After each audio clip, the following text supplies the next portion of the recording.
throughout the Middle East today, supporting operations. And it's great to have the opportunity to highlight the tremendous efforts our warfighters operating forward and the important partnerships with regional allies that continue to thrive. In fact, yesterday I returned from my second trip to the Middle East in the past 15 days. Two very different visits, one during our offensive operations against Iran, and the second in this most recent trip during the ongoing ceasefire. Very different. During both of my recent trips, I visited with our troops who were deployed across the region in more than 70 different locations, in a distance that largely spans between Florida and Arizona. I've long believed that every success that we have starts and ends with our people, and boy, does this shine through brightly.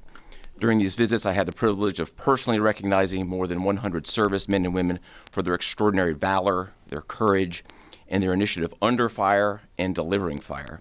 And every time I interact with these young men and women downrange, I am deeply inspired by their courage, their resilience, and their unwavering commitment. The stories are remarkable. In many cases, you've seen this play out over TV. Fighter pilots who took out Iranian missile launchers in the moments prior to their launch against Americans and our partners, and who hit key military targets in and around Tehran on the attack more than 13,000 times. I met with some of the teams that helped to bring our F-15 airmen home safely from Iran and heard first-person accounts of the stories. Absolute heroes. I spent time with our troops who are employing cutting-edge tactics and technology for the first time in warfare. I won't be able to talk about what those are, but these young men and women are breaking new ground. It's incredibly inspiring. I met with teams who launched our own one-way attack drones into Iran. These were originally Iranian-designed drones. We brought them back to America, took the guts out, put a Made American stamp on them, and fired them right back to Iran. Very effective. I met with teams who are employing AI every single day to help us sift through vast amounts of information to help us make decisions faster. And importantly, humans are always in the loop in this process. I met with our Space Force teams and our cyber specialists, whose work cannot be discussed, but who serve with indispensable impact. I met with our logisticians and sustainers all over the region. There is just no military that executes logistics like the U.S. military. This group is doing exceptional work, moving thousands of tons every single day. I met with our air defenders who shot down Iranian ballistic missiles. My message for this group in particular is that their actions most certainly saved thousands of lives across the Middle East during Epic Fury. And all told, my personal assessment is, after these couple of trips, is our troops are highly motivated, they're focused, they're vigilant, and they're ready. And they're using this time to do a couple of things. We're rearming, we're retooling, and we're adjusting our tactics, techniques, and procedures. There's no military in the world that adjusts like we do, and that's exactly what we're doing right now during the ceasefire. A little note about partners. My discussion with regional allies and partners, both at the senior civilian level and the senior military level, reinforced our shared commitment to regional security. But beyond that, having now fought together side by side, I assess that our military partnerships are stronger than ever as we continue to maintain a very active defense posture across the region during this ceasefire. And that posture stretches across the entire Arabian Peninsula, and it runs from northern Iraq all the way down into the northern Arabian Gulf. In creating the largest air defense umbrella in the world across the Middle East, we embedded specially trained U.S. military air defenders alongside our partner nation soldiers, side by side, literally side by side. And to give you a sense of their contribution and impact, the King and Crown Prince of Bahrain both personally knew our soldiers by name. These leaders expressed appreciation for our service member who continue to stand shoulder to shoulder with our partners in support of regional defense. And this is a sentiment that is widely shared across every Gulf ally. I heard this message over and over again, which is, we stand with you. As the Secretary and the Chairman have said, Bahrain, UAE, Saudi Arabia, Qatar, Kuwait, and Jordan have been exceptional teammates. I had a chance to meet with both their senior leadership as well as their troops. Boy, equally inspiring and equally committed to mutual defense. They defended Americans and they defended their own country. It was inspiring. And there's been no better teammate than Israel. Together, the four best air forces in the world, the Israeli Air Force, the U.S. Air Force, and the air forces of the U.S. Navy and U.S. Marine Corps, together met and exceeded our own military objectives over and over again. Twice in the past 2 weeks, I've met with the Israeli Chief of Defense to ensure that we remain closely aligned, and we do. And then finally, let me just close by saluting the brave men and women who are in uniform and who continue to answer the call with unrivaled lethality, great teamwork, and resolve. We've asked them to stay ready during this period, and that's exactly what they're doing. I couldn't be prouder, and I know that you and the American people share in that same pride. Thank you so much. Thank you. All right, we'll take a few questions. Go ahead. Thank you. Alexandra Ingersoll, One American News. How is the Iranians' decimated command and control affecting the ceasefire at this juncture? Ergo, how are we enforcing a ceasefire with an enemy who has virtually no command and control? And then one other question about the Houthis being, have the Houthis been an issue in the Straits of Hormuz and the Bab al-Mandab Strait at the Red Sea? Are we tracking that militarily? Appreciate that. On the ceasefire front, it's right. Their command and control capabilities are highly degraded. So their ability to talk, see, sense is at the worst it's ever been.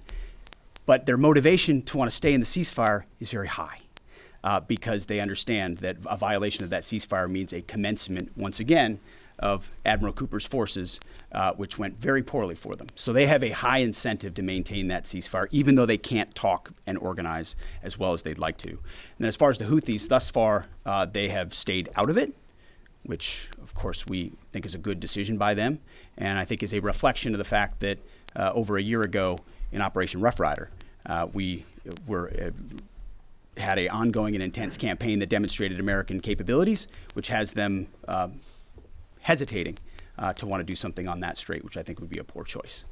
Right here. Good morning, Mr. Secretary, gentlemen. David Zier, Real America's Voice. As commercial shipping ramps up, there was 130 ships a day going through that. As that happens, ships have to anchor up, right, and wait to pass through the narrow strait. Is there any progress with an international force to phase out U.S. military-led escorts or other? Is anyone stepping up to do that? It's a great question. Long term. They should be. There's a lot of talk, and what we've seen in this conflict from allies, and those is a lot of talk, except for the ones that were mentioned by Admiral Cooper in the region who've been phenomenal. Other allies have talked a lot and haven't done anything. And as the president has pointed out, this is a waterway that the American commerce doesn't use all that much. We don't rely on the energy coming out of the Strait of Hormuz, but Asia does, and Europe does, and large parts of the rest of the world do. And so their ability to muster a collective defense or a clearing of the straits would be a wonderful thing. And we hear and see the talk about it, but when shots were fired and those countries were needed the most, they weren't there. They weren't in the strait. They weren't alongside us. Their leaders weren't rallying what they have of their navies. If they decide after CENTCOM does the heavy lifting, which again, they should be able to do. We should live in a world where other countries can defend waterways, not just the United States Navy. Should that conclude, which we believe it will, then we would welcome other countries coming in after the fact.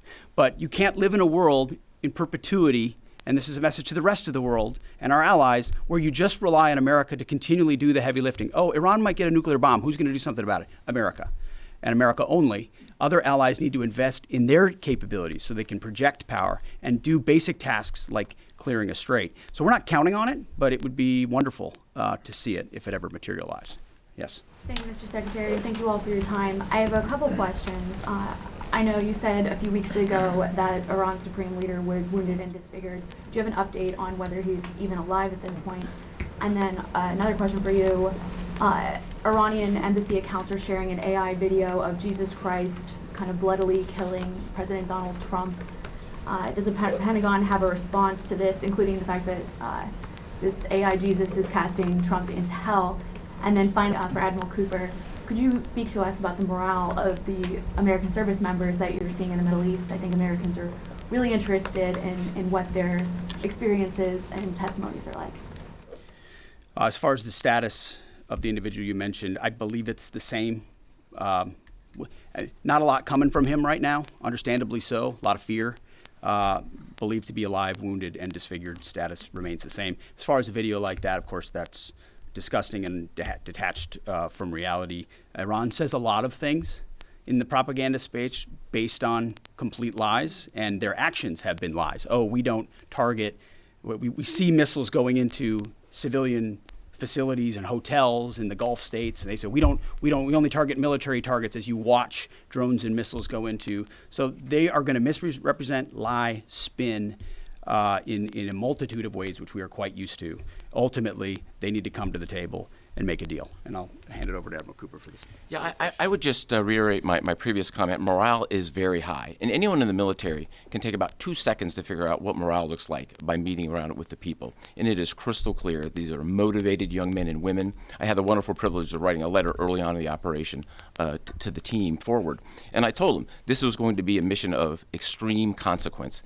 And serving at a time where you are making a difference, consequential, as the Secretary and the Chairman have described over and over again, is incredibly and deeply meaningful. And I think that's the key part of the drive, as well as being great teammates across the board. It's a privilege to watch.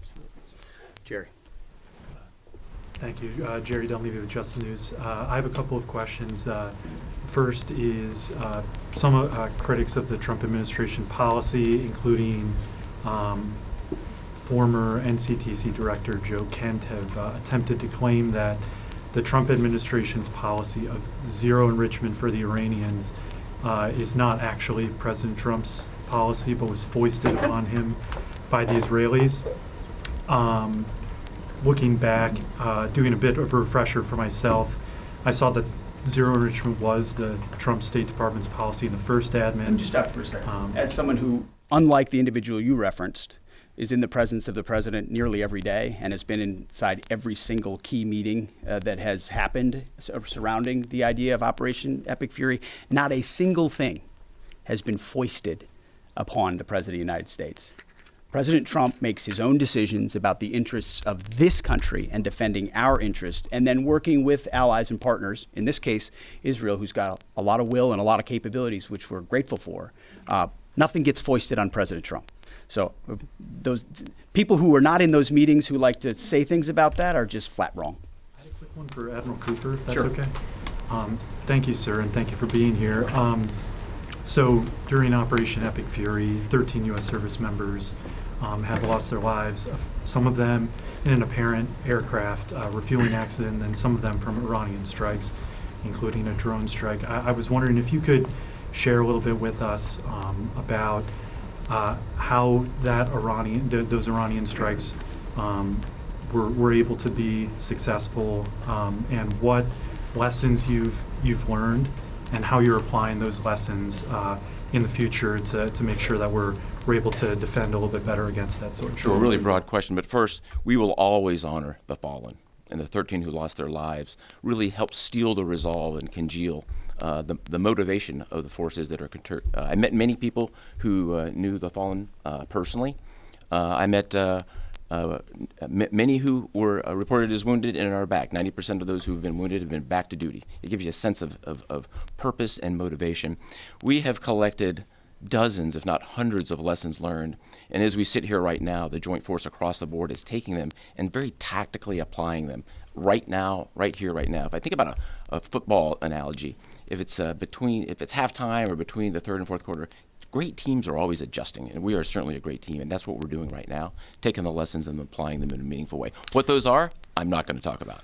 I'll say they extend also outside of CENTCOM and across the rest of the Joint Force. We are a learning organization, so adversaries around the world should recognize that and be aware of that. No doubt. And likewise, I mean, the chairman and I have had the opportunity to greet those 13 and their families at Dover, and it does steel our resolve. And I can just attest to the planning that went into every aspect of this, and force protection, ensuring that CENTCOM has whatever it needs and that they're taking the proper posture has always been number one in this effort. Last question. Thank you, Secretary Hegseth. There's reporting that says U.S. intelligence indicates China is preparing weapons shipments to Iran during this ceasefire. What's your reaction? Are these reports accurate, and what would be the consequences for the Chinese if they move forward with these shipments? Well, as you know, President Trump has a very strong and direct relationship with President Xi, and they've communicated on that, and China has assured us that that indeed is not going to happen, and in the spirit of the meeting they'll have next month. Thank you very much.